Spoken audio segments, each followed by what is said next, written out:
चले कब? अस्सलाम वालेकुम। दुरूद शरीफ पढ़ लें।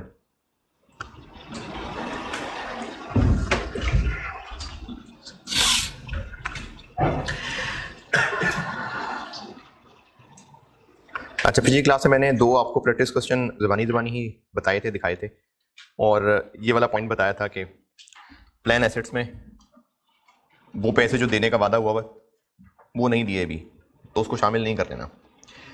पास पेपर का एक सवाल कराता हूँ। IS 19 के पास पेपर्स के सेक्शन में क्वेश्चन नंबर 3 देख लें, तंजीम लिमिटेड।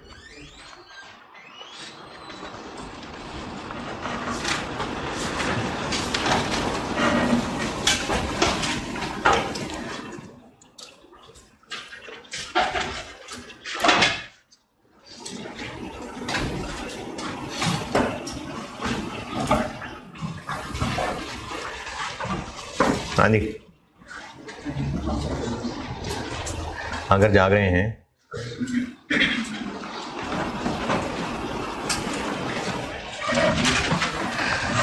(2014) SOCI SOF के एक्सट्रैक्ट्स पूछे। अच्छा, जब से ये CFAP 1 बना था, यानी CFAP आया था दिसंबर 16 से, तो फिर इस तरह से फुल फ्लैज सवाल नहीं आया। IS 19 का आया, फिर वो पार्ट्स में एक दो दफ़ा टेस्ट हुआ है, लेकिन इस तरह से सेपरेट सवाल फुल फ्लैज नहीं पहले होता था। पार्ट ए में मांगे हुए एक्सट्रैक्ट्स SOCI के, SOFP के और कंपैरेटिव भी कहे, 2014 तो फिर 2013 भी। पार्ट बी बाद में करता हूँ। अब SOFP SOCI में क्या आएगा वो सारा कुछ बाद में बनेगा, पहले ये मूवमेंट बनेगी। तो सवाल की requirement, question 3 part A, extracts of SOCI, extracts of SOFP 2014 2013। SOFP में आ रहा होता है नॉन करंट एसेट्स या नॉन करंट लायबिलिटीज में, पता नहीं क्या, नेट डिफाइंड बेनिफिट, पता नहीं क्या। एक्सट्रैक्ट्स SOCI में एम्प्लॉय कॉस्ट आ रही होती है, जिसमें वो सारे एक्सपेंसेस मिल जाएंगे, और अदर कंप्रिहेंसिव इनकम में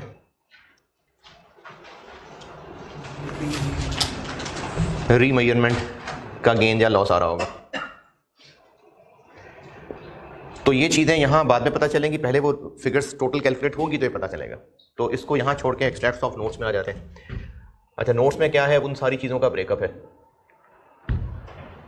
एक तो बन गई reconciliation of defined benefit obligation 2014 2013। इधर लिख लूँ स्कोप से, वो फोकस आउट तो नहीं हो जाएगा। Reconciliation of fair value of plan assets. चलो जी, इनको भरते हैं। सबसे पहले 13 ओपनिंग बैलेंस। तो 13 का ओपनिंग बैलेंस DBO का कितना? 13 का ओपनिंग बैलेंस DBO का 1 जनवरी 13। एडिशनल इंफॉर्मेशन पहले बुलेट पॉइंट में दिया हुआ है। DBO का 2050, ये इधर क्लोजिंग निकलेगा तो यहाँ आएगा। Fair value of plan assets का 1995। फिर उसके बाद आगे क्या होता है? इंटरेस्ट। लेकिन इंटरेस्ट से पहले देख लें कहीं पास सर्विस कॉस्ट तो नहीं है, और है तो फिर भी देख लें कि पास सर्विस कॉस्ट के साथ डेट तो नहीं लिखी हुई कि ये ईयर स्टार्ट की फिगर है। तो डेट नहीं लिखी हुई, बस कहा है कि 2013 में पास सर्विस कॉस्ट। अच्छा, वर्ड है पास सर्विस कॉस्ट का नहीं। दूसरा bullet point, during the year 2013 scheme amend हो गई और उसकी वजह से जो प्रेजेंट वैल्यू ऑफ DBO बढ़ गई वो 13 है। तो ये पास सर्विस कॉस्ट, क्योंकि पास सर्विस कॉस्ट यही होती है कि या तो प्लान अमेंडमेंट हो रही हो, जाग रहे हैं, प्लान अमेंडमेंट हो रही हो, या पास सर्विस कॉस्ट, प्लान अमेंडमेंट या कर्टेलमेंट। तो इसके नतीजे में जो ऑब्लिगेशन में चेंज आएगी वो पास सर्विस कॉस्ट है। तो ऑब्लिगेशन बढ़ जाएगी तो कॉस्ट मजीद कॉस्ट है, तो ये पास सर्विस कॉस्ट आ जाएगी 2013 में। लेकिन क्या ये कहा है कि ये 1 जनवरी की फिगर है? तो बस फिर ईयर एंड की फिगर है, इसलिए इसी के ऊपर इंटरेस्ट लगा लें। कितना इंटरेस्ट रेट? 8 या 9?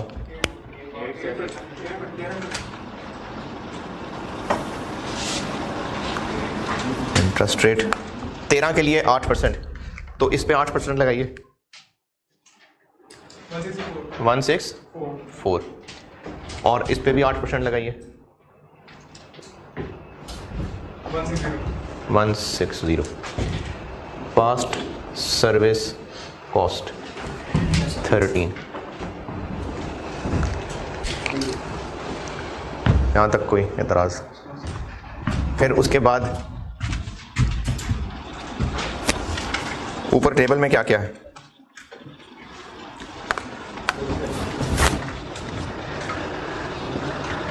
हाँ जी,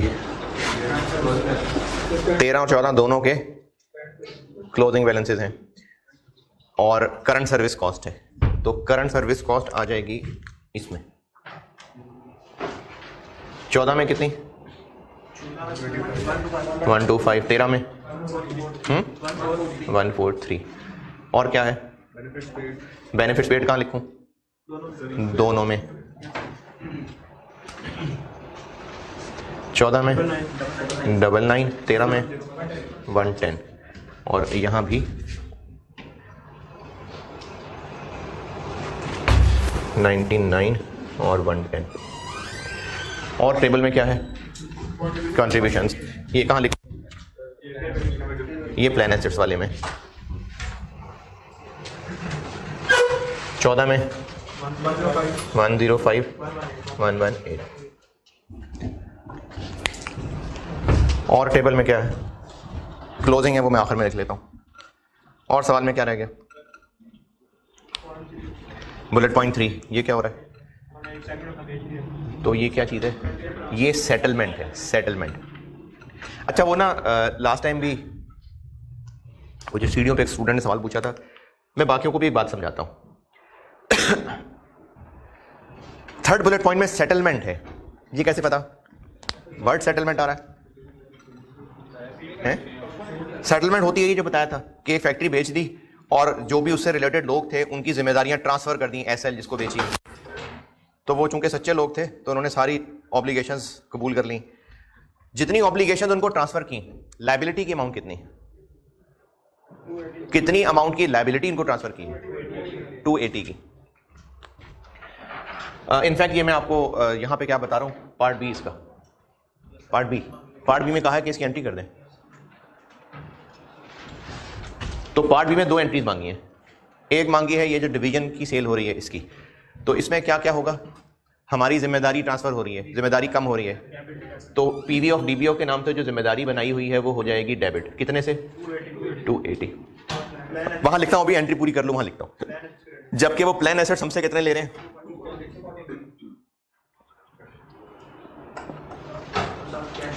और साथ कैश भी ले रहे हैं।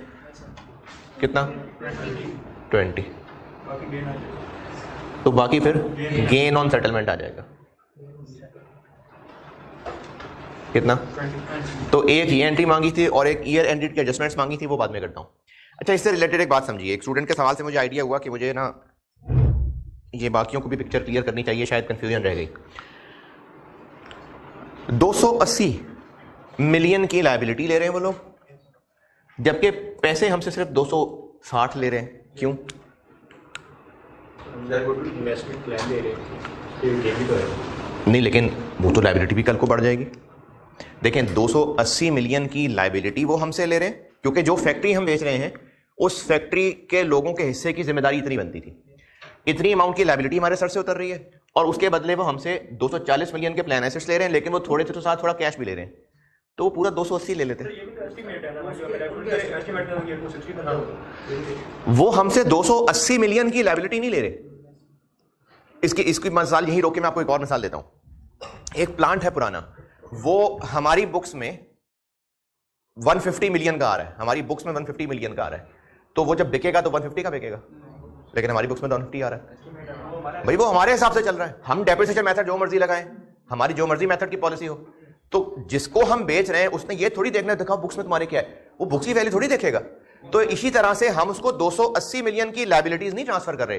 वो हमसे ये नहीं कह रहा कि हमें 280 मिलियन की लायबिलिटीज दे दो, ये तो हमारी अपनी अजम्पशंस पे कैलकुलेटेड है। ये तो अजम्पशंस थी हमारे एक्सपर्ट ने लेके दी हुई के लोग कितने मरेंगे, महंगाइयां कितनी होंगी, कितने साल तक वो काम करेंगे। तो क्या नाम है इन अजम्पशंस का?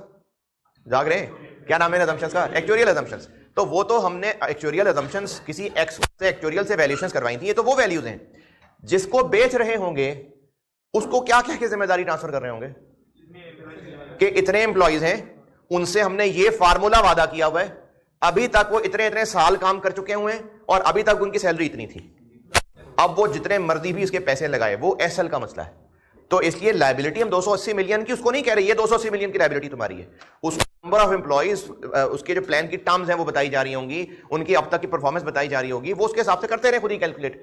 तो इसलिए ऐसा नहीं हो रहा कि 280 मिलियन की लायबिलिटी दे रहे हैं और वो कहते हैं बस 260 हम काफी हैं, पैसे ले लेते हैं आपसे। उनको क्या पता हमारी बुक्स में 280 की थी। वो अपनी खुद कैलकुलेशन करेंगे। हमारी तरफ से क्या हो रहा है, हमारी तरफ से इतने एसेट्स जा रहे हैं और हमारी बुक्स के मुताबिक इतनी अमाउंट की वैल्यू, इतनी अमाउंट की लायबिलिटी खत्म हो रही है। तो इन दोनों अमाउंट्स में फर्क हो सकता है, क्योंकि ये वो रेट लगा रहा है और ये हमारी बुक्स में उस लायबिलिटी की वैल्यू थी, तो इनमें डिफरेंस बिल्कुल हो सकता है। और वो डिफरेंस ही प्रॉफिट या लॉस ऑन सेटलमेंट है। आपका है इसमें सवाल और कोई है? बस हो गया। होए होए, खैर मैं तैयार हो रहा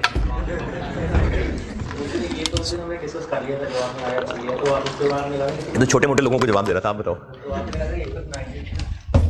मैं ये कहा कि अगर हमारी पीवी और पीवी 280 है, हाँ, हमारा बुक्स में जो प्लान ऐसा है जो हमने इन्वेस्टमेंट एंड शेयर कर दी, वो तो ये है ना 240, वो 300 हो जाएगा। हाँ, तो हमने अच्छा, आपने अगला सवाल ये पूछा था कि बिल्कुल सब प्लान खत्म हो रहा हो तो अच्छा ठीक है, वो IFRIC 14 मैंने कहा था, ठीक। IFRIC 14 नहीं, इनफैक्ट वो एसिड सीलिंग वगैरह, वो अभी इसके बाद पढ़ाता हूँ। ये वाली ट्रांजेक्शन ओके। हाँ जी, ये बात, इस पर कोई और सवाल किसी का? जी, जब ये हमारे fair value of plan assets हैं और प्रेजेंट वैल्यू ऑफ DPO का हम अपने भी नेट करते हैं तो नेट डिफाइंड बेनिफिट आता है। जी जी, नेट डिफाइंड बेनिफिट लायबिलिटी या एसेट आता है। हाँ, तो उसके अंदर भी तो फर्क होता है हमारी अपने प्लान एसेट और उसके DPO में। अच्छा, तो वही फर्क एज रिलेटेड हमारा गेन के तो नहीं निकल रहा। आप कह रहे हैं कि जो बैलेंस शीट की फिगर आ रही है वो गेन है? नहीं, अभी पेंडिंग है सवाल का जवाब। ये ट्रांजेक्शन, अच्छा अब इसको वहां लिखते हैं। कहाँ कहाँ लिखूं, क्या क्या, यहाँ क्या लिखूं, कितनी अमाउंट लिखूं बताएं? 280, क्योंकि 280 की लायबिलिटी खत्म हो रही है। 13 में 14 में 280, जी जी 14 में लिखा है। और प्लान एसेट्स में 240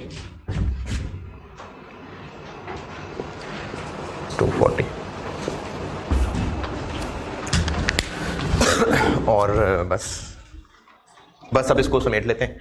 एक लाइन छोड़ दी, क्लोजिंग बैलेंस 13 का क्लोजिंग ऊपर टेबल में दिया हुआ है।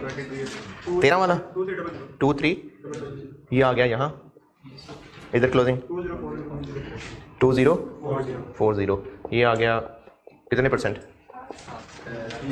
2014 का 9%, 2014 का है? नहीं, आपको ना वो जो डिस्काउंट रेट दिया हुआ है, वो डिस्काउंट रेट ऊपर टेबल में देने का ये मतलब है कि ये उसके ईयर एंड के ऊपर डिस्काउंट रेट था।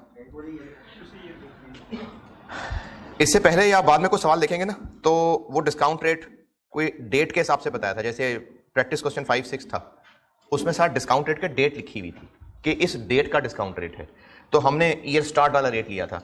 अब यहां पर ना ईयर स्टार्ट वाला रेट नहीं दिया हुआ, आपको बस 2 कॉलम बना के उनमें रेट्स दे दिए। अगर आप 2014 के लिए 8% यूज करना चाह रहे हैं तो 13 के लिए तो फिर बताना चाहिए था ना। अगर आप इसको ये कहें कि ये जो रेट्स हैं ये 31 दिसंबर 13, 31 दिसंबर 14 के रेट्स हैं, तो 13 वाले के लिए आप इंटरेस्ट किस पे कैलकुलेट करेंगे? 12 वाला डेटा चाहिए होता, वो नहीं दिया हुआ। तो इन इंटरेस्ट रेट्स के साथ डेट भी नहीं ना लिखी हुई। ये तो नहीं लिखा कि ये 31 दिसंबर 13 का रेट है, 31 दिसंबर 14 का रेट, डेट तो नहीं लिखी हुई। तो डेट लिखी नहीं डिस्काउंट रेट के साथ और एक टेबल में दे दिया है, तो ये क्या पिक्चर लग रही है कि आपको दोनों साल का जो एप्लीकेबल रेट है वो दे दिए ताकि उसको इस्तेमाल करें। तो इसलिए 14 में 9% और 13 के अंदर 8%।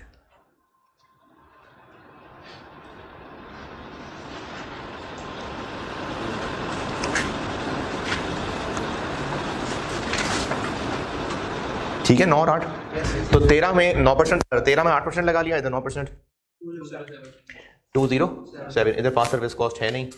और अब आप इसको बैलेंस कर दीजिए, तो या तो एक्चुअरियल गेन होगा या लॉस होगा। 13 में कितना है? 1440, पॉजिटिव नेगेटिव?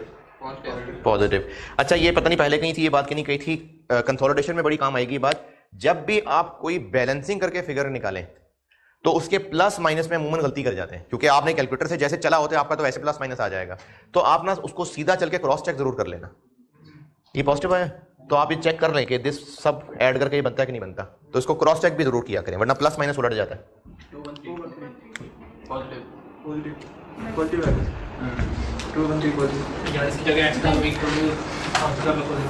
कर लें, ऐसे कर लें। नेगेटिव है कि पॉजिटिव है चेक कर लें।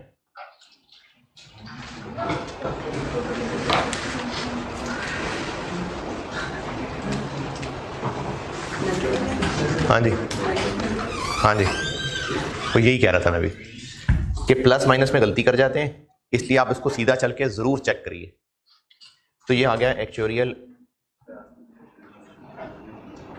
Gain loss. ये हमने पेपर मार्कर को बता दिया कि जो नेगेटिव फिगर नजर आए वो गेन है और जो पॉजिटिव नजर आए वो लॉस है। फिर तसल्ली कर ले, नेगेटिव है ना। यहां पर एक लाइन छोड़ के क्लोजिंग बैलेंस 13 का 21, ये आ गया यहाँ ओपनिंग और इस पे लग गया 9%, 194, और इसका क्लोजिंग 1784। बैलेंस कर लें और उस बैलेंस को कहते हैं return on plan assets.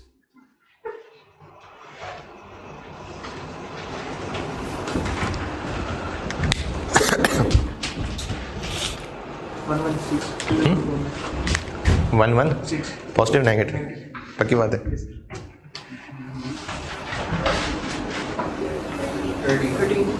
13 negative,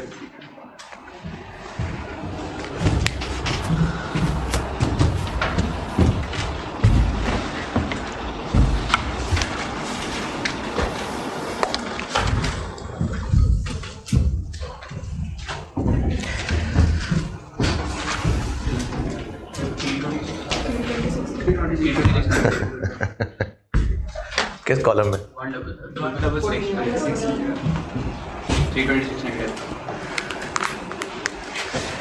326 इधर।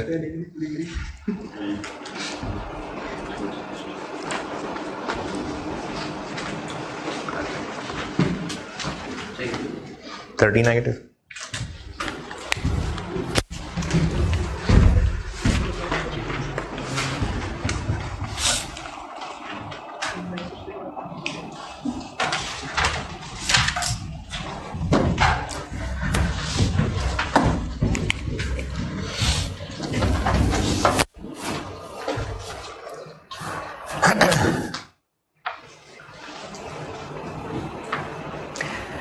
अच्छा लास्ट वीक मैंने ये ऑफ कैमरा कही थी इसलिए ऑनलाइन वालों को भी बता देता हूँ।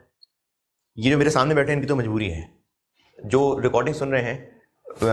इनिशियली सेशन शुरू करने से पहले मेरे पास प्लान ये था कि नवंबर मिड में करा दूंगा ख़त्म, लेकिन चूंकि काफ़ी सारे बच्चे दिसंबर अटैम्प्ट वाले भी हैं तो अब मिड नवंबर से जितना पीछे आना है उतने संडे लगते जाएंगे, तो संडे ऑन है अब, इसलिए आपको अब एक वीक में 4 दूनी 8 क्लासेस में लग रहेंगी। तो जो आप ऑनलाइन वालों में से सुस्त चलना चाहता हो तो उसको क्या मजबूरी है, ना सुने 8 वो 4 करके सुन ले।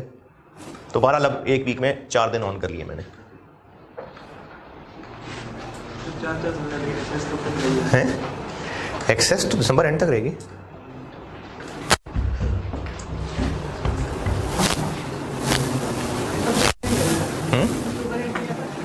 नहीं अक्टूबर एंड नहीं, हमारे पास 15 इतवार नहीं है ना, नवंबर के फर्स्ट वीक तक चला। जल्दी जल्दी भाई। अब इनसे फिगर्स निकलेंगी कि एसओसीआई में क्या जाना है, एसओएफई में क्या जाना है, अब इनसे निकलनी है फिगर।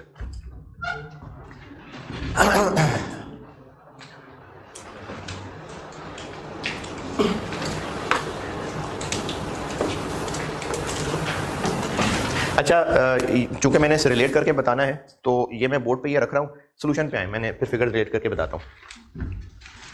एसओएफपी में बताएं क्या जाएगा।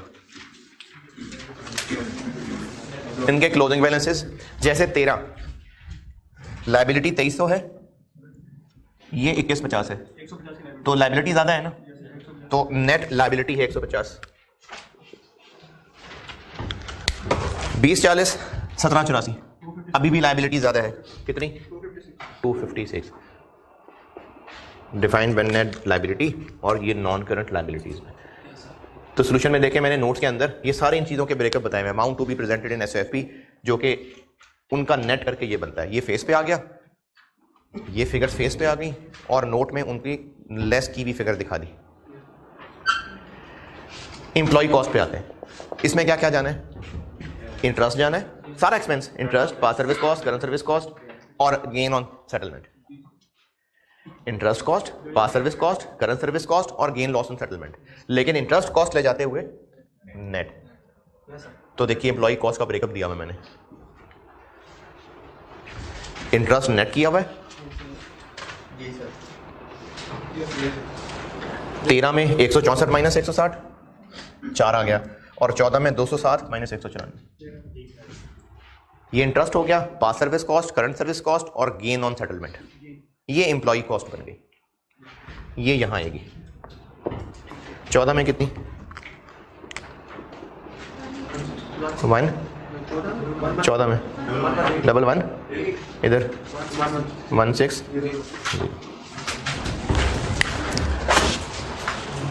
ओसीआई में क्या जाना है, ये दोनों मिला के एक्चुअरियल गेन लॉस और रिटर्न ऑन प्लान एसेट्स।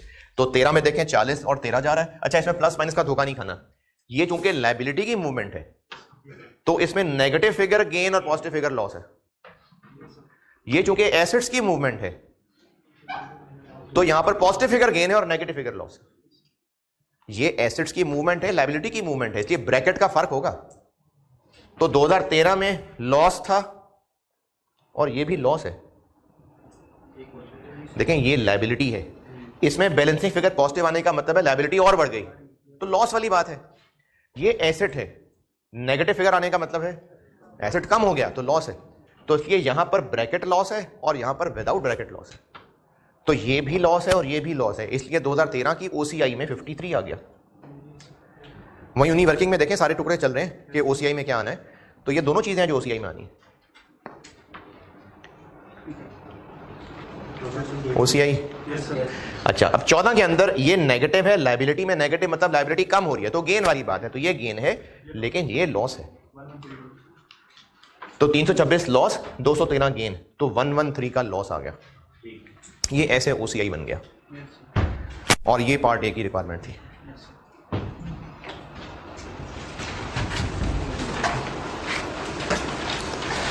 और पहले जब फुल फ्लैग सवाल होता था तो ये फुल फ्लैग सवाल है। अब जब से सीफैप बना तब से कुछ 2 दफा शायद ये टेस्ट हुआ और चीजें इतनी ऐसे थोड़ी कम होती हैं और मल्टीपल आईएएस सवाल होता है। 20 नंबर का मल्टीपल आईएएस सवाल, उसमें से 5 नंबर का आईएएस 19। लेकिन काम यही होगा कि एक्सट्रैक्ट्स ऑफ एसओसीआई और एस, यानी मेहनत यही है लेकिन चीजें कम होने की वजह से वो नंबर 5 हो जाएंगे, वरना आईएएस 19 यही है बस, इसके अलावा कुछ नहीं आईएएस 19 में। यही है आईएएस 19 का क्वेश्चन। बेनिफिट्स पेड की एंट्री, ये लायबिलिटी डेबिट और plan assets credit. Part A में कोई सवाल? पार्ट बी में पूछा है एक तो ये सेटलमेंट वाली एंट्री ये कर दी, उसके अलावा पूछा है ईयर एंड के ऊपर क्या एडजस्टमेंट होनी है। अच्छा, ईयर एंड की एडजस्टमेंट, ईयर एंड की एंट्री पूछना है तो ईयर एंड की एंट्री जब पूछी जाती है ना कि ईयर एंड की एंट्री, तो बेसिकली वो ईयर एंड की एडजस्टमेंट्स होती हैं। जैसे मिसाल के तौर पे अगर पीपी से रिलेटेड प्रॉपर्टी प्लांट इक्विपमेंट, अगर ईयर एंड की एंट्रीज पूछ रहे हैं, ईयर एंड की एंट्रीज, तो ईयर एंड पे क्या काम किया जा रहा होता है? पीपी डेप्शन चार्ज की जा रही होती है। अच्छा, जब ईयर एंड की एंट्रीज का है, 31 दिसंबर की एंट्रीज नहीं, वैसे ईयर एंड एंट्रीज, तो अगर कोई एसेट साल के आखिरी दिन खरीदा है तो वो भी मांग रहे होंगे, या ईयर एंड की एंट्रीज से मुराद बेसिकली एडजस्टमेंट्स की एंट्रीज हैं? एडजस्टमेंट की एंट्रीज हैं। अगर तो कोई डेट लिखी जाए ना कि जी ये डेट की एंट्रीज कर दें, फिर तो उस दिन की जो एंट्रीज हैं वो करनी है। लेकिन ईयर एंड एडजस्टमेंट्स या ईयर एंड पे होने वाला काम तो वो उन्हीं को कहते हैं जो ईयर एंड की एडजस्टमेंट्स होती हैं। तो इसमें आपसे ईयर एंड की एंट्रीज पूछी हैं। वैसे अगर कोई कर देगा तो गलत नहीं होगा, इसकी तो एंट्री हो ही गई होगी। बेनिफिट्स पेड, अब ये ड्यूरिंग द ईयर है चाहे आखिर में है, लेकिन ये तो एक पेमेंट की ट्रांजेक्शन है, तो इसकी तो रिकॉर्डिंग हो ही गई होगी। जब आपसे ईयर एंड की एंट्रीज मांगी जा रही होती है तो एक्चुअली वो अकाउंटिंग एडजस्टमेंट्स की एंट्री होती है, यानी इन चीजों की। तो बेनिफिट्स पेड की तो एंट्री हो ही गई होगी, कंट्रीब्यूशंस पेड की हो गई होगी, ये तो नॉर्मल कैश ट्रांजेक्शन है। तो इसलिए इन दोनों की तो एंट्रीज हो ही गई होंगी, बाकी सब की करनी है, क्योंकि उसके अलावा बाकी सारे काम ईयर एंड के ऊपर हो रहे होते हैं। तो इन सब को मिला के एंट्री कर देते हैं। अगर बेनिफिट्स पेड की भी एंट्री करके दिखानी है, कंट्रीब्यूशंस पेड की भी एंट्री करके दिखानी है, तो वो भी कर लेते हैं, गलत नहीं होगा। जैसे बेनिफिट्स पेड की एंट्री क्या होती है? Liability debit, plan assets credit, cash नहीं, प्लान एसेट्स क्रेडिट, वहां से निकाल के पैसे देने। कंट्रीब्यूशंस, प्लान एसेट्स में पैसे डालें, plan assets debit, cash credit. तो ये एंट्रीज करनी है तो ठीक है कर लें, वरना ये दोनों हो गई होंगी। बाकी सबकी एंट्री बना देते हैं। जैसे अच्छा 2013 की भी एंट्रीज कहीं है? नहीं, वो तो पार्ट ए में कहा था शो कंपैरेटिव, इसलिए 13 सॉल्व किया, वरना तो सवाल ही 2014 का है। वैसे भी 3 नंबर है, सवाल तो 2014 का है ना, वो तो पार्ट ए में कहा हुआ था शो कंपैरेटिव फिगर, वरना तो सवाल 2014 का ही सवाल है। तो एंट्री भी फिर 2014 वाली ही मांगी हुई है, ये तो कर दी, ये तो उसने अलग से मांगी थी। अब इसके अलावा जो रह गया है उन सब की एंट्री कर लेते हैं। क्या क्या रह गया अभी? Interest, past service cost, current service cost, यानी एम्प्लॉई कॉस्ट डेबिट। ओसीआई में लॉस आ रहा है, गेन आ रहा है? लॉस आ रहा है, ओसीआई डेबिट। एम्प्लॉई कॉस्ट में क्या क्या डेबिट? 207 और 194 साथ मिला लें तो 13, plus current service cost, plus बस 1, नहीं गेन की अलग कर ली ना एंट्री, गेन की तो अलग दिखा दी एंट्री। 138। ओसीआई में क्या जा रहा है? 113 का लॉस।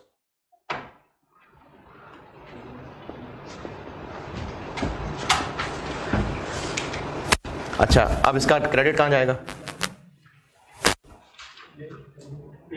इसका क्रेडिट कहां जाएगा?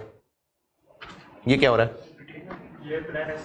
ये प्लान एसेट्स कम हो रहे हैं, रिटेन अर्निंग कहां से आ गई? ये 326 की क्या एंट्री हो रही है? प्लान एसेट्स क्रेडिट हो रहा है ना, तो प्लान एसेट्स क्रेडिट।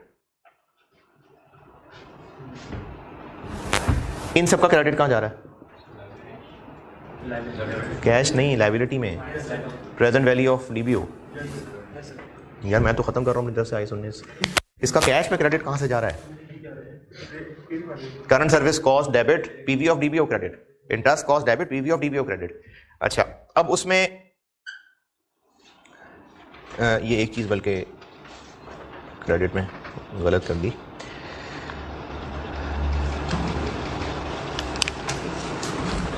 ये ना प्लान एसेट्स गलत कर दिए। प्लान एसेट्स में 326 का क्रेडिट जा रहा है और 194 का डेबिट जा रहा है।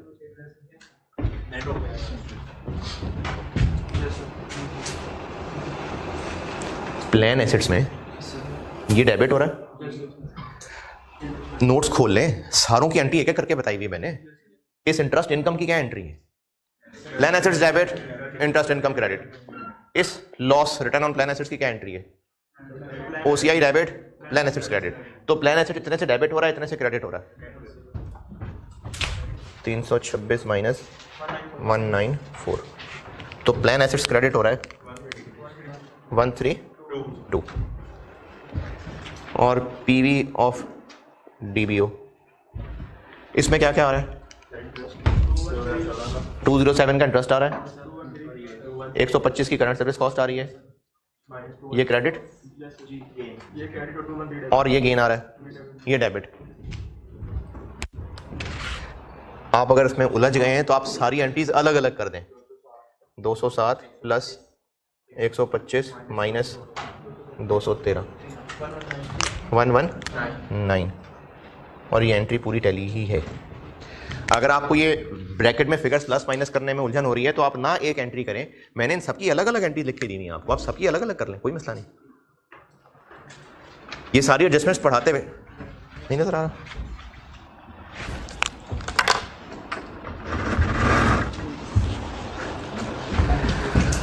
मैंने इन सबकी अलग अलग एंट्रीज पढ़ाई हुई हैं, मैंने वही की हैं एंट्रीज, बस जगह बचाने के लिए ब्रैकेट में कर दिया, ना करे अलग अलग कर लें। ये है जी एक IAS 19 का फुल फ्लैज पास पेपर का सवाल।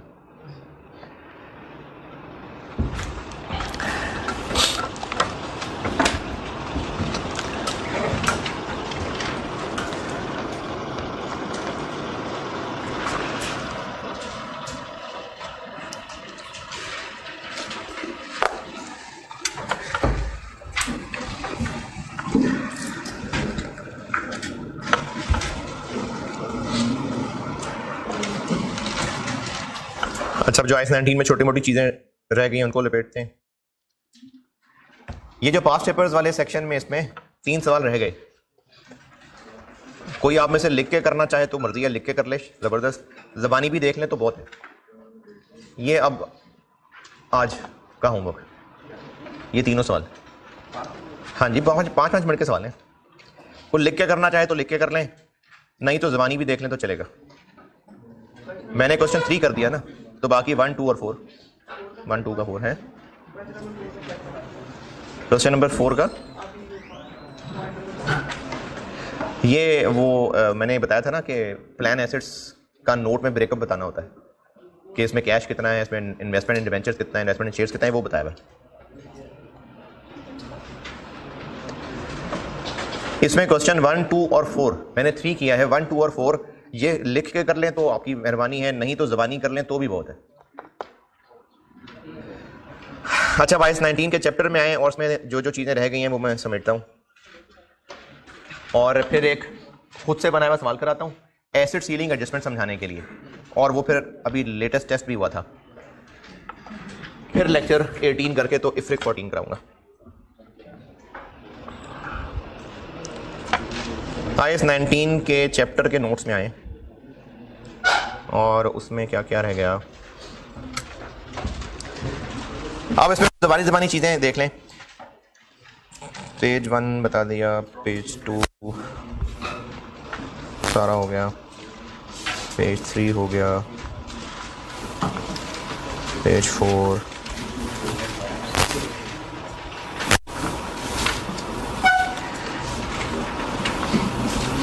हाँ जी, मैंने पेज 6, 7 और 8 कहा था कि मैचिंग कॉन्सेप्ट थोड़ा समझाया हुआ है। अगर शौक में को पढ़ना चाहे तो पढ़ ले, पढ़ लेंगे तो डिस्कस कर लूंगा, नहीं पढ़ा तो कोई बात नहीं, हो गया मेरी तरफ से। फिर नहीं पढ़ा था, कोई मसला नहीं, सिंपल मैचिंग कॉन्सेप्ट रिलेट किया हुआ बस। अच्छा, मैं उसके अलावा पहले बाकी चीज़ें समेट लूँ और फिर पूछता हूँ जिन्होंने नहीं किया। पेज 8 उसके अलावा हो गया था, पेज 9 में ये 7 नहीं बताया।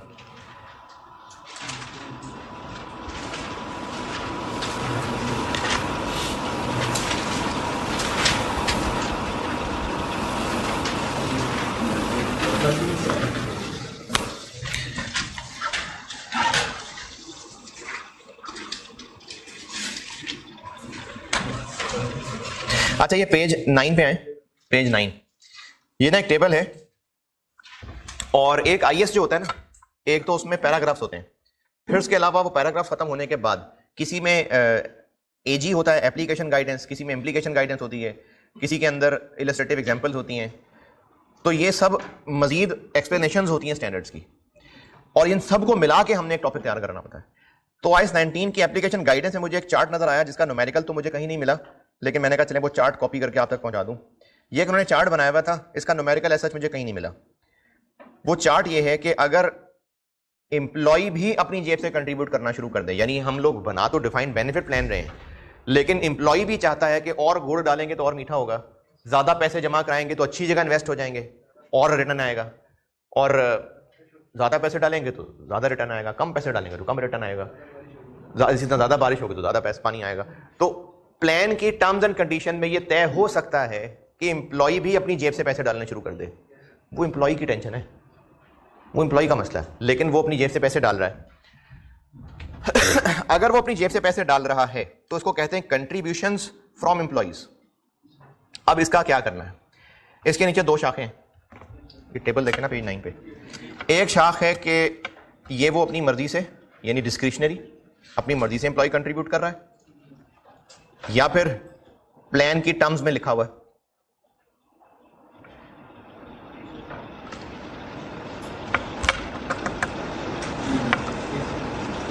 अगर एम्प्लॉय अपनी मर्जी से कर रहा है तो पैसे चूंकि प्लान एसेट्स में आ रहे हैं, पैसे कंट्रीब्यूट कर रहे हैं ना, तो पैसे प्लान एसेट्स में आ रहे हैं, तो प्लान एसेट्स डेबिट, और वो एम्प्लॉय अपनी मर्जी से कर रहा है, अपनी खुशी से, तो हमारे लिए ये एक फायदे वाली बात होगी ना, कंपनी के लिए। देखें, एम्प्लॉय के लिए जो बेनिफिट्स देने थे उसके लिए प्लान एसेट्स जमा करके रखना शुरू कर दिए। एम्प्लॉय ने कहा मेरी तरफ से भी इसमें चंदा रखो, तो प्लान एसेट्स बढ़ गए, प्लान एसेट्स डेबिट। तो बिजनेस के पॉइंट ऑफ व्यू से देखें, एसेट्स बढ़ रहे हैं, तो इनकम एक्सपेंस, बैठे बैठा इनकम ही हो गई ना, तो इसको एम्प्लॉय की कॉस्ट में से लेस कर लेंगे।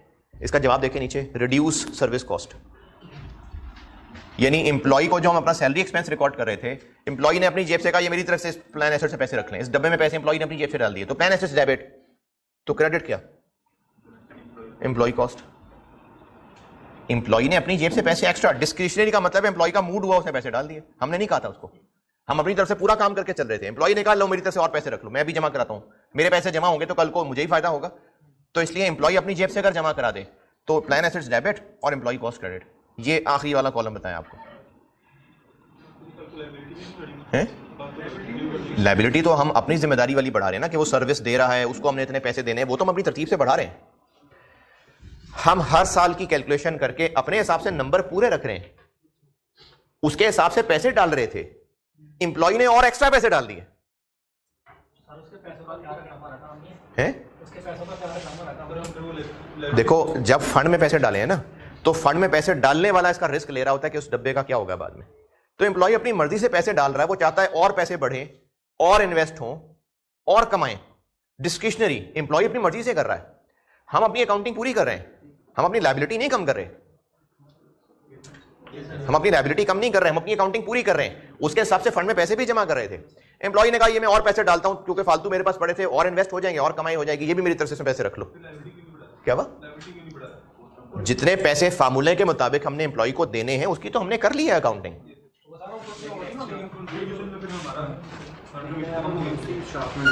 कंट्रीब्यूशन हम अपने हिसाब से चीजें पूरी कर रहे हैं, उसने और कंट्रीब्यूट कर दिया। अब जब उसने और कंट्रीब्यूट कर दिया तो प्लान एसेट्स और बढ़ गए ना, प्लान एसेट्स और नहीं बढ़ गए। अच्छा चलो, plan assets debit, liability credit कर दूं, हमारी बेनिफिट ऑब्लिगेशन बढ़ रही है। जो हमने कैलकुलेशन की हुई है कि इतने महीने वो इतने साल काम कर चुका, अब तक के इतने इसने बेनिफिट्स अर्न कर लिए मेहनत करके। देखो, हमने उसको इतने पैसे एंड पे देने हैं, उसमें वो डिस्क्रिशनरी खुद हिस्सा डाल देता है। एम्प्लॉय को पैसे देने का वादा किया था, मिसाल अब मैं डिस्काउंटिंग वगैरह सब इग्नोर करके कहता हूं 1 लाख रुपए, वो हमने अपनी लायबिलिटी बना ली, हमने कहा आपको पैसे देने हैं और वो लायबिलिटी बन गई। अब एम्प्लॉय ने उसमें से कहा कि आप इतने पैसे मेरी तरफ से रख लें, जब मुझे कल को पैसे देने लगेंगे तो मुझे पास वापस आ जाएंगे। तो लायबिलिटी तो पूरी हमने लाख बना ली है ना। जितने प्लान एसेट्स बढ़ गए होंगे, जब उसको पे ऑफ करने लगेंगे तो उसमें से निकल के उसका 10,000 भी उसको चला जाएगा, लेकिन प्लान एसेट्स तो बढ़ गए ना। अभी उसने उसमें पैसे और रख लिए।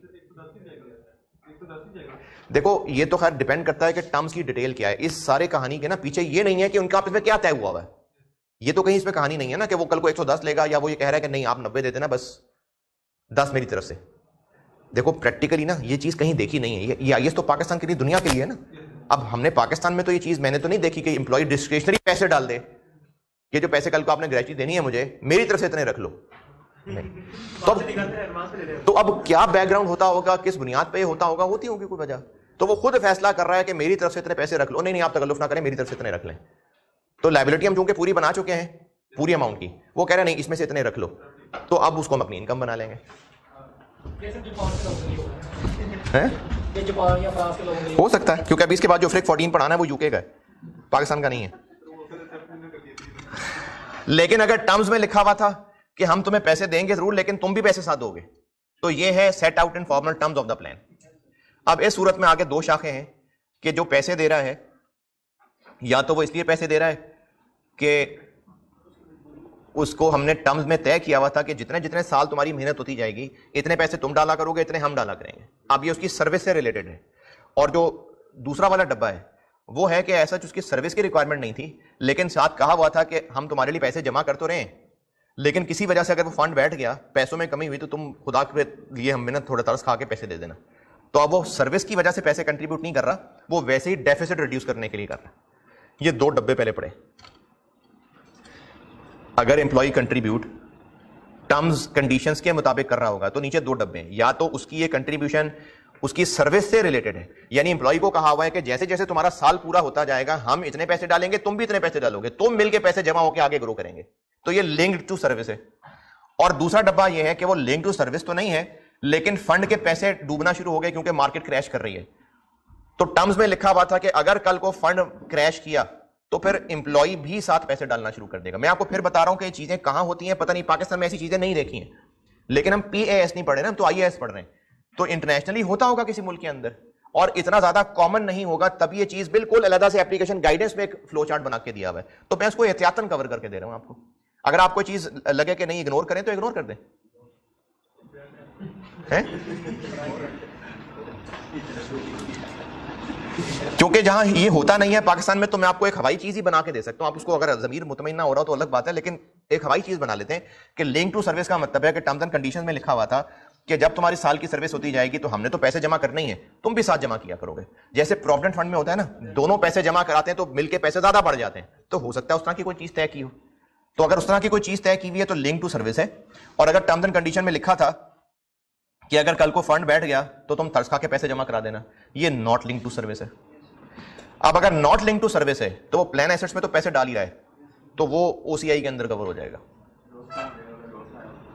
यानी उसने प्लान एसेट्स में पैसे और डाल दिए, ये 1784 को उसने 1800 बना दिया, तो हम इसको अलग से इनकम कहने की बजाय ये 310-15 कर लेंगे, 310।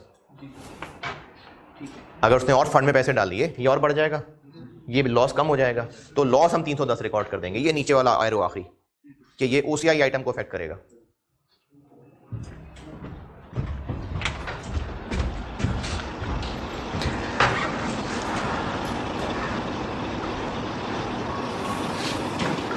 और लिंक टू सर्विस में आगे फिर दो केसेस बने हुए हैं कि नंबर ऑफ ईयर से लिंक्ड है या नंबर ऑफ ईयर से लिंक्ड नहीं है।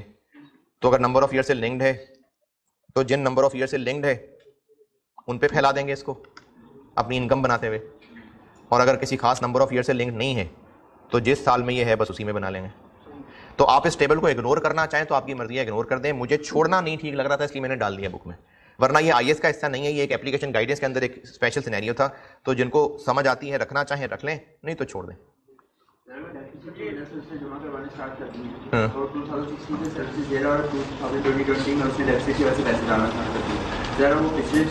नहीं, डेफिसिट की वजह से तो वो सारा OCI में जा रहा है ना, डेफिसिट की वजह से तो थर्ड लास्ट कॉलम है ना।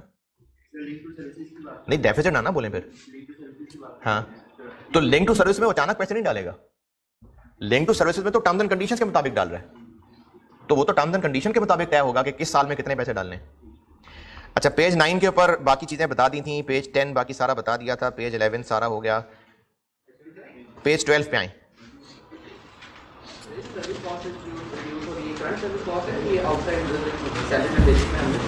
करंट सर्विस कॉस्ट से लेस कर देंगे या एक सेपरेट अकाउंट बना के एम्प्लॉय कॉस्ट में नेट हो जाएगा। पेज 12 मल्टी एम्प्लॉयर प्लान, ये समझ लें ज़बानी चीज़ है। मल्टी एम्प्लॉयर प्लान ये है कि एक कंपनी ने अपने एम्प्लॉयज के लिए पैसे जमा करने थे और फंड बना के कहीं पैसे रखने थे। क्या करना था उन पैसों को? इन्वेस्ट करना था। अब अगर आप इन्वेस्ट करना चाहें, आप स्टूडेंट्स, तो बैरिया टाउन में प्लॉट खरीद लें, DHA में खरीद लेते हैं, क्यों नहीं? अमाउंट ज़्यादा है ना, तो फिर ऐसा करें कि 100-200 लोग मिला लें अपने ही तरह के, अब इन्वेस्ट कर लें, तो उससे फायदा ये होगा कि पैसे ज्यादा हो जाएंगे। इंडिविजुअली पैसे थोड़े होने थे, 100-200 नहीं, 1,00,000-2 लाख मिला लो, चलो। अच्छा, तो अब वो सब मिलाने से क्या फायदा होगा? सब मिलाने से क्या फायदा? अमाउंट ज्यादा बन जाएगी, फिर अच्छी अपॉर्चुनिटी में इन्वेस्ट हो सकता है। तो इसलिए कुछ कंपनीज मिलके भी एक फंड में पैसा जमा कर सकती हैं ताकि ज्यादा अमाउंट जमा हो, अच्छे प्रोफेशनल्स को हायर करें, फंड मैनेजर, फिर वो अच्छी इन्वेस्टमेंट्स करके दें। इसको मल्टी एम्प्लॉयर प्लान कहते हैं। कि एक से ज्यादा कंपनीज मिलकर एक फंड बना रही होती हैं। अच्छा, अब जब फंड एक है तो उस फंड में जितने पैसे पड़े हुए हैं उनको प्लान एसेट्स कौन गए? वो तो है। हाँ, अब इसमें देखना पड़ेगा कि क्या वो अपना शेयर अलग अलग कैलकुलेट कर सकते हैं कि नहीं कर सकते हैं।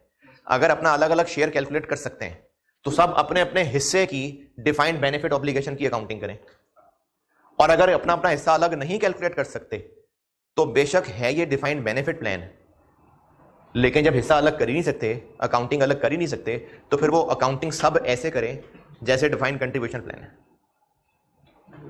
दोबारा, मल्टी एम्प्लॉयर प्लान ये होता है कि एक से ज्यादा एम्प्लॉयर्स मिलके पैसे जमा करें, एसेट्स को पूल करें और बड़ा फंड बनाएं।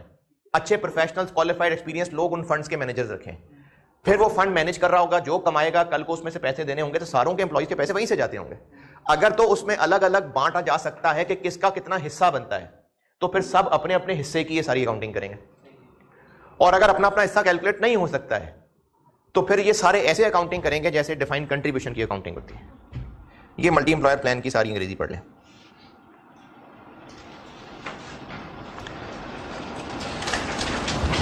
पेज 12 पे मल्टी एम्प्लॉयर प्लान की सारी अंग्रेजी पढ़ लें।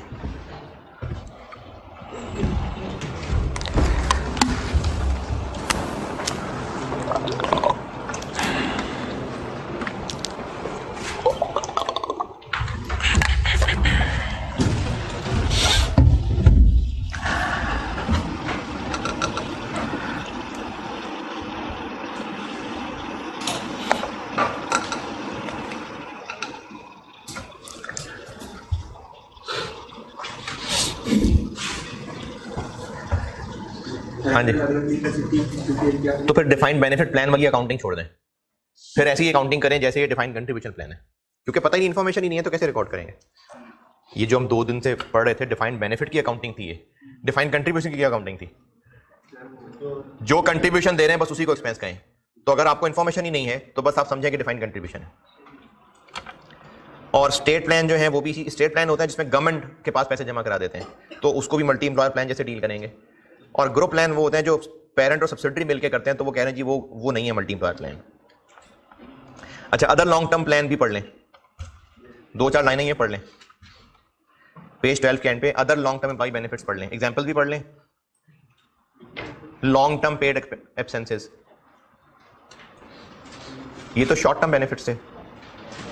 पेड एब्सेंसेस शॉर्ट टर्म तब थी अगर 1 साल की छुट्टियां उसी साल के एंड पे कैश करवा लेते या अगले साल अवेल कर लेते। हो सकता है एब्सेंसेस के बारे में ये कहा हो कि जितनी छुट्टियां हों जमा करते जाना, पैसे तब मिलेंगे जब रिटायर हो गए। तो अब वो होंगी पेड एब्सेंसेस, लेकिन पैसे देने होंगे रिटायरमेंट के बाद, तो उनको other long term employ benefit कहेंगे। अदर लॉन्ग टर्म क्यों?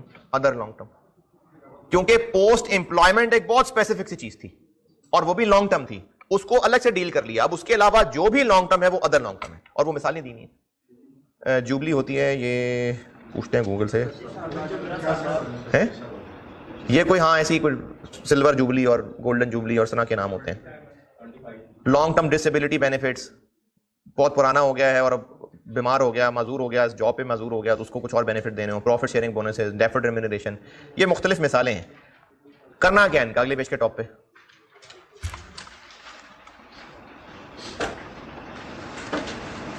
बस ये करना है इनका। क्या करना, ये क्या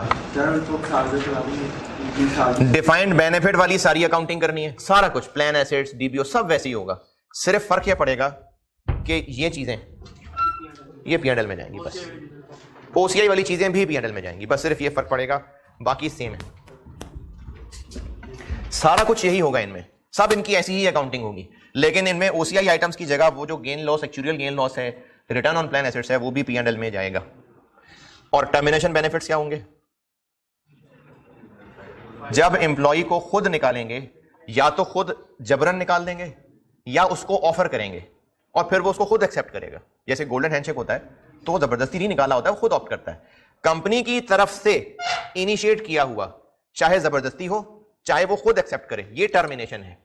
और इसके लिए कंपनी एक्स्ट्रा पे कर रही होगी, उसको टर्मिनेशन बेनिफिट्स कहते हैं। तो ये एक्सपेंस कब बनने चाहिए? तभी जब ये सारा मामला हो रहा है। तो इसमें बस इतना सही लिखा हुआ है, और इसके लिए एक IAS की एग्जांपल मैंने यहाँ कॉपी की है, वो हस्बे तौफीक कभी ज़िंदगी में दिल करे तो पढ़ लेना। IAS 19 done.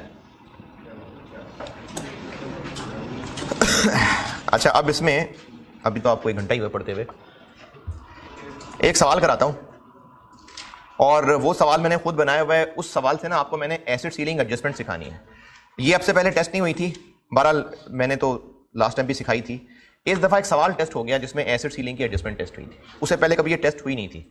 लास्ट टाइम भी बहरहाल मैंने सवाल खुद से बना के कराया हुआ है। तो ये सवाल मैं आपको करा रहा हूँ, एसिड सीलिंग का कॉन्सेप्ट समझा रहा हूँ। एक बार एसिड सीलिंग का कॉन्सेप्ट समझ आएगा तो इफ्रेक 14 हो सकेगा। तो एसिड सीलिंग मैंने अभी तक इसकी डिस्कशन नहीं की हुई थी, अब इसकी डिस्कशन करता हूँ मैं। वो मैंने सवाल चूंकि इफ्रेक 14 के साथ मैं पहले भी पढ़ाया करता था, तो मैंने उसका सवाल इफ्रेक 14 में डाला हुआ है। वो असल में IAS 19 ही, लेकिन पढ़ाता इफ्रेक 14 के साथ था, इसलिए डाला मैंने उस चैप्टर में हुआ है। तो आप IAS 19 से अगले चैप्टर पे आए। इफ्रेक 14 छोटा था, 2 पेजेस का ही होगा। इफ्रेक 14 उसके प्रैक्टिस क्वेश्चन 1 पे आए। IAS 19 खत्म होने के बाद इफ्रेक 14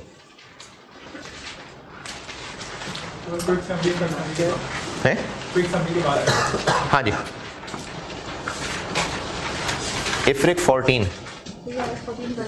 जी, IAS 14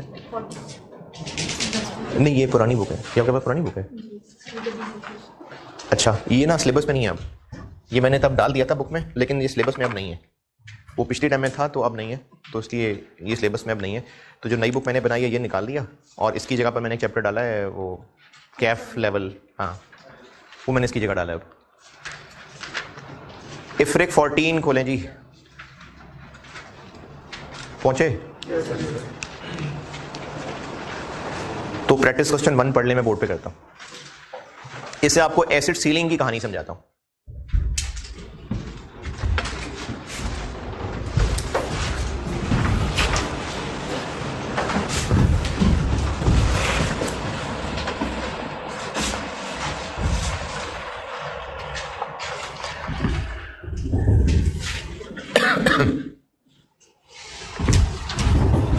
अच्छा, एक मिनट ठहरे, इधर देखें।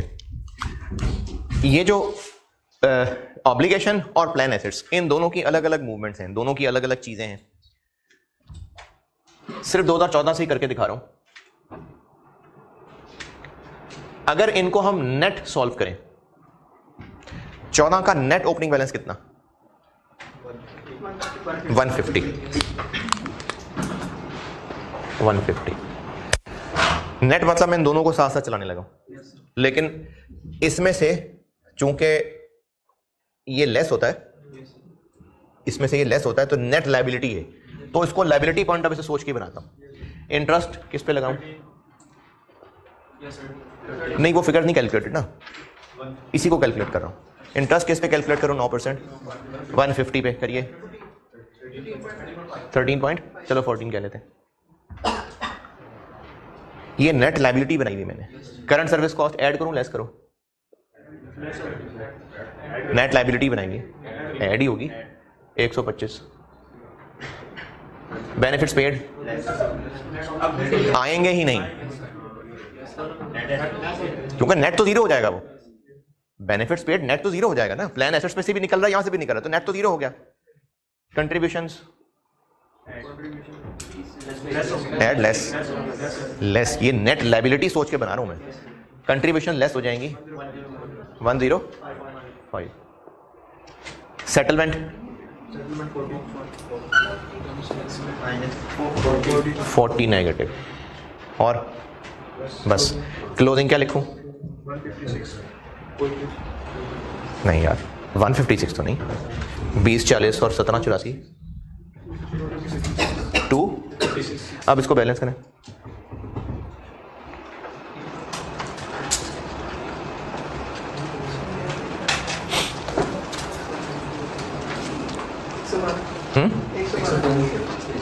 पक्की बात? नहीं यार, लिखी नहीं है मैंने। लिखी तो है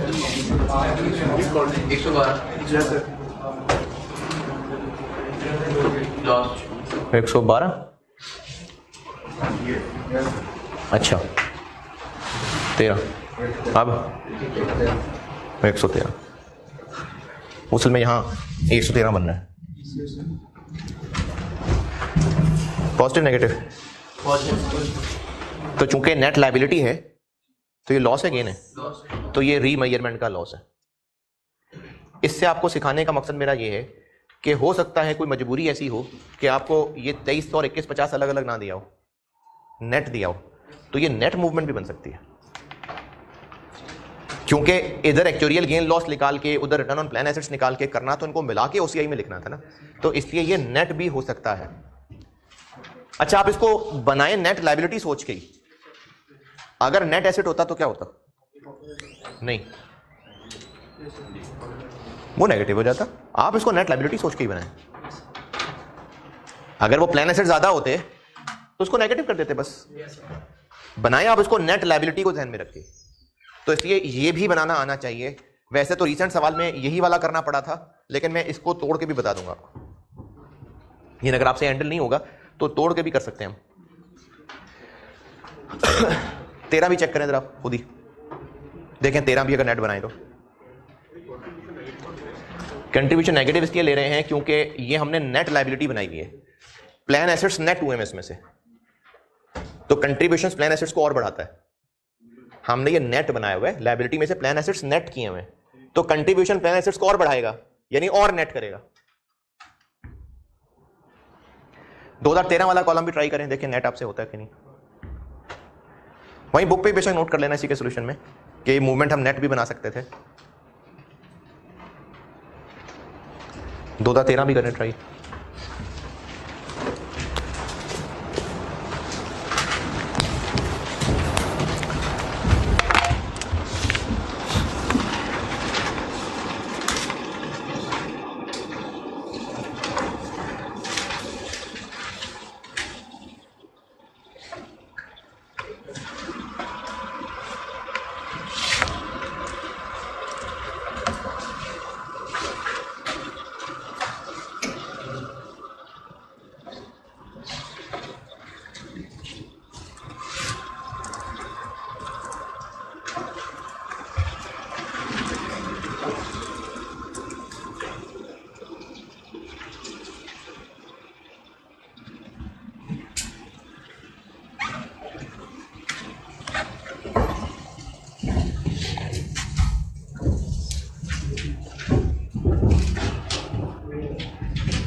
हाँ जी, डन? नहीं डन।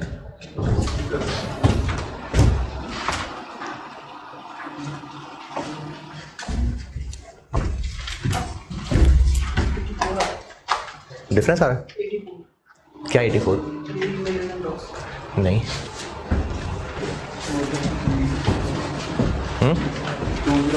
नहीं क्या हुआ?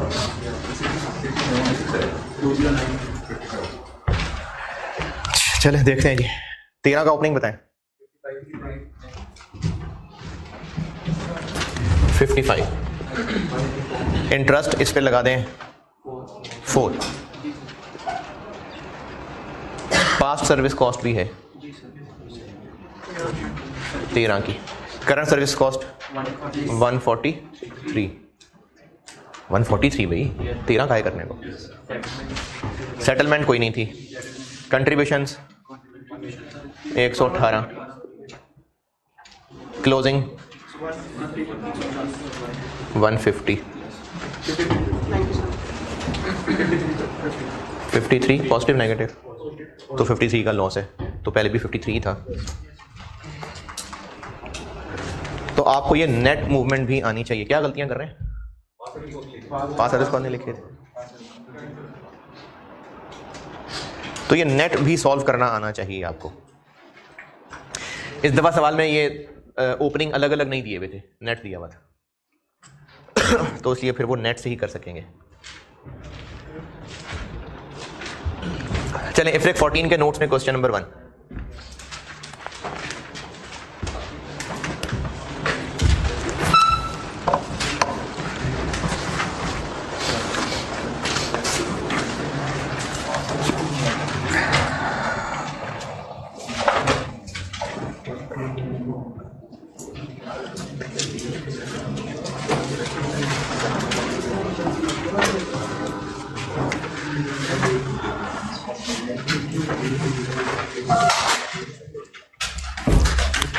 जागे जागे,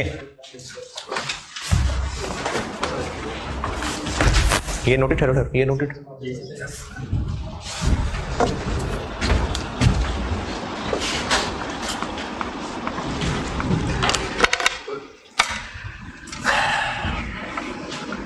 अच्छा, वो जो 2 पेजेस थे जो सिर्फ मैचिंग कॉन्सेप्ट ही समझाने के लिए थे, वो किस किसने पढ़े? 3 लोगों ने बस। गुड, जबरदस्त। अच्छा, इन 3 लोगों में से किसी को मसला? बेसिक्स पे जो पढ़ रहे थे अभी ब्रेक में पूछना याद से, हैं जी? अगर करना है तो मैं कर लूंगा डिस्कस, अगर आपने वाकई पढ़ना है तो मंडे को कर लूंगा। ठीक है जी, पढ़ लें। इफ्रिक 14 में प्रैक्टिस क्वेश्चन 1, ये सवाल देखने पे करता हूं ब्रेक।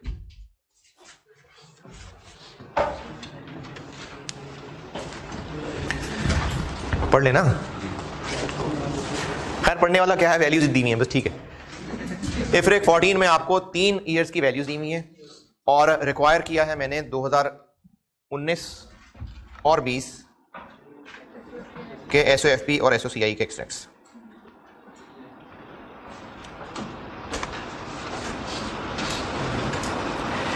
और 18 का कॉलम भी दिया है ओपनिंग बैलेंस के लिए एक्चुअली,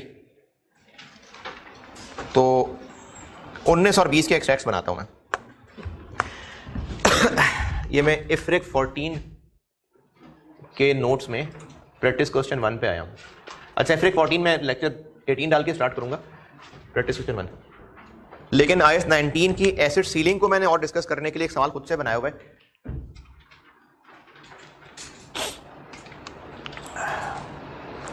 2019 और 20 को करता हूं सॉल्व। पहले 2018 की एक चीज दिखाता हूं। 2018 में पीवी ऑफ डीबीओ कितना था? 1300। 2018 की बात कर रहा हूं। Fair value of plan assets कितने थे? 1500। ये 200 नेट लायबिलिटी है कि नेट एसेट है? अब ये नेट डिफाइंड बेनिफिट एसेट आ गया। अगर एसेट आ जाए तो स्टार्ट पे ही बताई थी बात कि फिर एक एसिड सीलिंग टेस्ट लगेगा, और वो एसिड सीलिंग यानी छत होगी कि इसको मैक्सिमम कितना रख सकते हैं, और वो मैक्सिमम इतना रख सकते हैं कि लोअर ऑफ दिस। और एक लाइन आइटम थी जिसको मैंने एसिड सीलिंग कहा था, जिसकी अंग्रेजी लिखी हुई थी present value of future economic benefits. वो इफ्रिक 14 में समझाऊंगा कि होता क्या है, बस वो एसिड सीलिंग थी। तो जितना आंसर आ रहा है ये, इसको कंपेयर करेंगे एसिड सीलिंग से। अगर एसिड सीलिंग 240 है तो फिर ठीक है 200, लेकिन एसिड सीलिंग थी 2018 में 170। तो हम बैलेंस शीट में अब नेट बेनिफिट एसेट 170 पे शो करें, अब 200 पे नहीं कर सकते। ठीक है, अब 170 पे करना पड़ेगा। जिस तरीके से पीपीई की रिकवरेबल अमाउंट कैरिंग अमाउंट से अगर कम हुई, पीपीई की रिकवरेबल अमाउंट कैरिंग अमाउंट से कम हो तो इंपेयरमेंट करते हैं। अच्छा, उस इंपेयरमेंट करने का तरीका यह है कि एक लॉस रिकॉर्ड होता है और एक्यूमुलेटेड इंपेयरमेंट लॉस नाम का एक अकाउंट आ जाता है। एसेट ही नहीं क्रेडिट हो जाता, एक अलग से क्रेडिट नेचर का अकाउंट आता है। जैसे अगर पीपीई की कैरिंग अमाउंट 200 है और रिकवरेबल अमाउंट 170 है, तो 30 का एक लॉस आ जाएगा ना, तो P&L डेबिट और एक्यूमुलेटेड इंपेयरमेंट लॉस क्रेडिट। तो ये जो एक्यूमुलेटेड इंपेयरमेंट लॉस क्रेडिट होगा 30 से के 170 से, 30 से, और ये एक क्रेडिट नेचर का अकाउंट होगा। बिल्कुल इसी तरह से इसमें हमें कम करके इसको 170 तक पहुंचाना है, तो एक एसिड सीलिंग एडजस्टमेंट का अकाउंट डालना पड़ेगा। कितने से? 30 से, तो कहीं जाके ये 170 तक पहुंचेगा। अब 2019 में जो बीडी आएगा वही सिखाने लगा, उसी के लिए सवाल बनाया। ये 30 एक एडजस्टमेंट डालेंगे तो फिर ये नेट एसेट 200 की बजाय 170 पे जाएगा। तो ये बिल्कुल एक क्रेडिट नेचर का अकाउंट है, जिस तरह एक्यूमुलेटेड इंपेयरमेंट लॉस होता है। या डेटर्स की बात करें तो provision for doubtful debt. Provision for doubtful debt बहुत बचपन की बात है। प्रोविजन फॉर डाउटफुल डेट की कैलकुलेशन कैसे करते हैं? हर साल के एंड पे कैलकुलेशन करते हैं, उसको सीडी रखते हैं, फिर जो डिफरेंस है बीडीसीडी का वो बैड डेट एक्सपेंस, कुछ वैसा सही काम करने लगा मैं। तो 2018 का जब एंड हुआ तो हमें एसिड सीलिंग के नाम की इतनी एडजस्टमेंट की फिगर चाहिए थी, तो ही वो 200 को गिरा के 170 बनाएगी। जाग रहे हैं? 200 की एडजस्टमेंट 30 की एक हमें बैलेंसिंग फिगर चाहिए तो ही 200 कम होकर 170 पे आएगा। आप इसको एक्यूमुलेटेड इंपेयरमेंट लॉस की तरह की चीज समझ लें, आप इसको प्रोविजन फॉर डाउटफुल डेट की तरह की चीज समझ लें। इसकी जिंदगी का मकसद है इस एसेट को कम करके यहां तक लाना। अब 2019 की मूवमेंट दिखाता हूं। हाँ जी, ये सीडी है। तो 2018 में 3 अकाउंट्स का सीडी आ गया। इसका सीडी 1300, इसका सीडी 1500, इसका सीडी 30। अब जब 2019 में आके वो मूवमेंट बनेगी तो वो भी अब 3 बनेगी। 2019 पीवी ऑफ डीबीओ 3 बना रहा हूं ना, तो मैं पहले 19 को डील कर रहा हूं। पीवी ऑफ डीबीओ का ओपनिंग 1300 भाई, ये 19 का ओपनिंग ना। अच्छा, इसी तरह प्लान एसेट्स ओपनिंग 1500, और ये जो भी एक नई चीज क्रिएट की है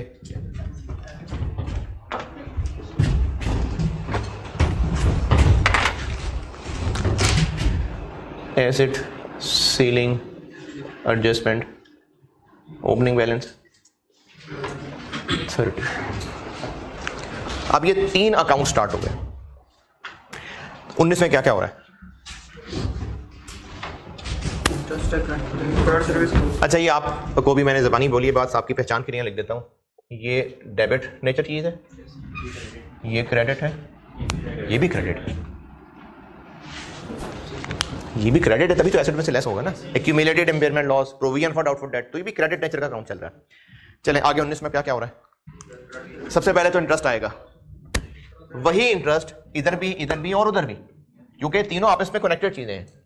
तो इंटरेस्ट लगा लें 10%, 150, 130 और 3 है। इन पे क्यों लगता है? तो ये भी अगले साल एडजस्ट होना है इसी के, ये भी इन्हीं के साथ आगे बढ़ना है, जिंदगी का सफर उसके साथ ही चलाना है इन्होंने। ये सीडी बैलेंस है, प्रोविजन फॉर डाउटफुल डेट का बैलेंस होता है, सीडी एक्यूमुलेटेड इंपेयरमेंट का बैलेंस होता है। तो ये बैलेंस है, इसने भी अगले साल जाना है इनके साथ ही। अब ये और क्या है 19 में? Current service cost. तो करंट सर्विस कॉस्ट आ जाएगी यहां कितनी? 2019 कह रहा हूं 2। और क्या है 19 में? कंट्रीब्यूशन है कितनी? 120। और क्या है? बेनिफिट्स पेड, दोनों में से लेस 150 और 150। और क्या है? अच्छा, और बस अब आगे क्लोजिंग। अच्छा, अब जब आप क्लोजिंग लिखेंगे तो यहां पर हम एक लाइन छोड़ के लिखा करते हैं। इसका क्लोजिंग क्या है? अभी बैलेंस नहीं कह रहा, क्लोजिंग 1700।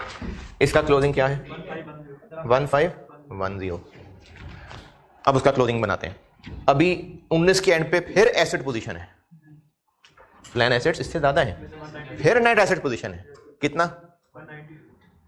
190, जबकि छत कितनी है? 180। तो अब सीलिंग एडजस्टमेंट का सीडी कितना रखना है? 10।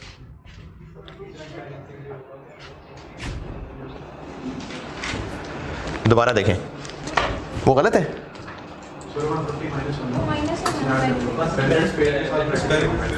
कोई बात नहीं, बैलेंसिंग निकाली नहीं मैंने, तो वो 1700 लिखा है ना, वो ठीक है, ब्रैकेट लगने थे, मिस हो गए।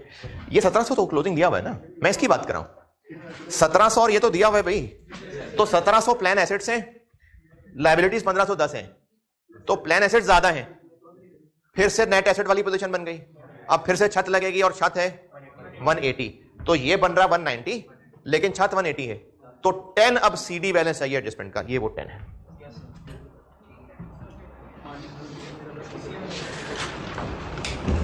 रीमेजरमेंट की जो गेन लॉस थे ओसीआई आइटम्स, वो 3 थी, ये वो तीसरी है। अब इन तीनों की बैलेंसिंग फिगर है जो ओसीआई में जानी है। मैंने आपको रीमेजरमेंट जब पढ़ाई थी ना, तो उसमें 3 में से 2 बातें बताई थी, तीसरी ये है। अब इन तीनों के अंदर देखें बैलेंसिंग क्या बनती है। इधर क्या बन रही है बैलेंसिंग?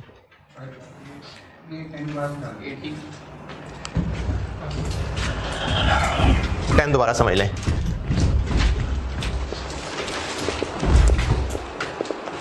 2019 का डीबीओ कितना? 2019 के प्लान एसेट्स, जबकि सीलिंग कितनी है? तो हमें यहाँ 10 माइनस करना है तो 180 तक पहुंचेंगे। Like provision for doubtful debt closing balance, recoverable amount, accumulated impairment loss में क्लोजिंग। तो इस एडजस्टमेंट अकाउंट का ये सीडी आ गया। अब आपको तीनों में बैलेंसिंग करके ओसीआई का गेन लॉस मिलेगा। इसको रिटर्न ऑन प्लान एसेट्स कह लें।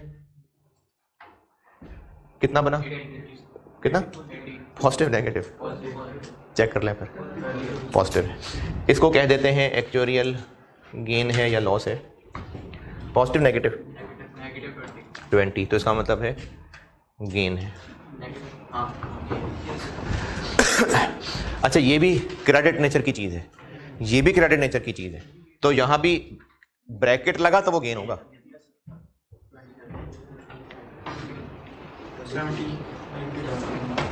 17 तो नहीं है, तो ये भी गेन है। 33 से 10 पे आना है यार, तो 23 नेगेटिव।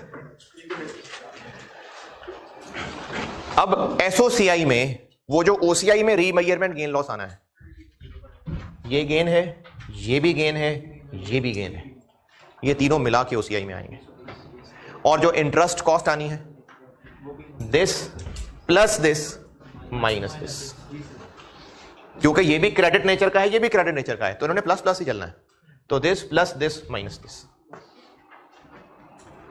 इंटरेस्ट बता रहा हूं, पहले हमने इन दोनों को नेट किया था ना, अब साथ ये भी आ जाएगा। क्योंकि ये क्रेडिट नेचर का अकाउंट है, इसलिए ये तीन इसमें ऐड होना है।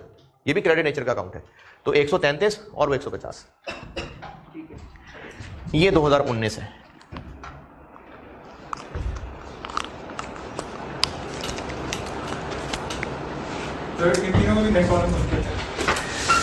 इन तीनों का मुश्किल हो जाएगा नेट कॉलम, क्योंकि एडजस्टमेंट कभी करनी होगी, कभी नहीं करनी होगी। जैसे 20 में आप देखेंगे नहीं होगी एडजस्टमेंट, तो इन तीनों का नेट मुश्किल हो जाएगा।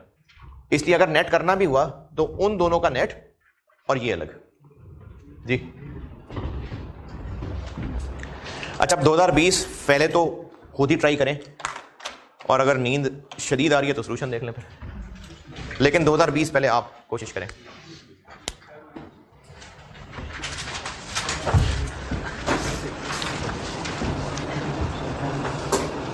उनने से पूछें, बताएं कुछ पूछना।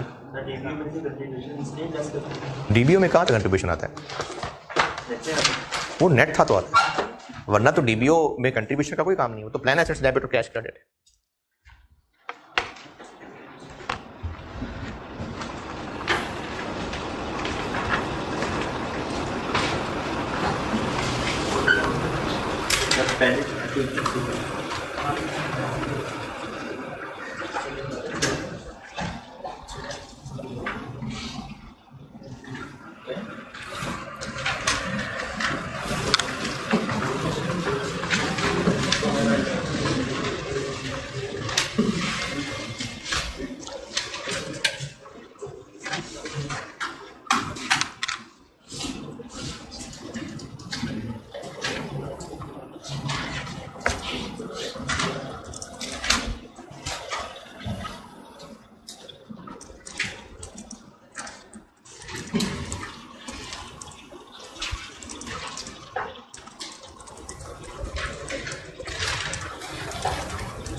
क्यों?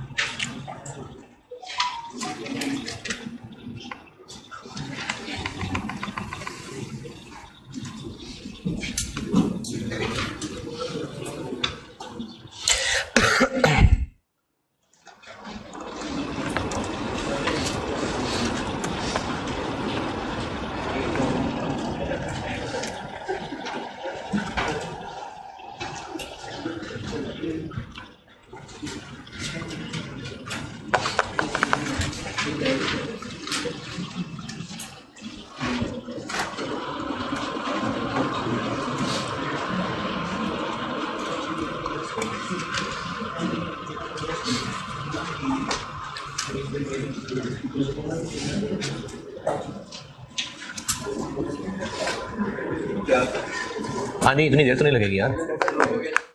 Done. Acid ceiling adjustment clear, चलो ज़बरदस्त। अच्छा ये ना रीसेंट अटेम्प्ट का सवाल था, वो या तो मैं फाइनेंशियल इंस्ट्रूमेंट्स के बात करा दूंगा, मुझे याद, अगर कोई जवान याद रख ले, वैसे किसने याद रखना है, नहीं तो मल्टीपल आईएएस कंसोलिडेशन में मैं कहीं ना मल्टीपल स्टैंडर्ड के सवाल भी छेड़ूंगा, कोई एक दो बोर्ड पे करके बाकी सवाल होमवर्क एक दो दिन डिस्कस कर लूंगा। मैंने अपने पास तो उसको तब लिख लिया है, अपने पास मैंने इसको मल्टीपल आईएएस की डिस्कशन में लिख लिया है, लेकिन फाइनेंशियल इंस्ट्रूमेंट्स के बाद भी मुझसे पूछ लीजिएगा, शायद तभी करा दूं, क्योंकि इसमें एक एडजस्टमेंट जो थी वो IAS 19 की थी, एक IAS 2 की थी, एक फाइनेंशियल इंस्ट्रूमेंट्स की थी, तो हो सकता है कि मैं तब करा दूं, हो सकता है मल्टीपल आईएएस में करा दूं। IAS 19 खत्म और ये सारी डिस्कशन खत्म, अब लेक्चर 18 में मैं IFRIC 14 कराता हूँ। ठीक है, अल्लाह हाफ़िज़।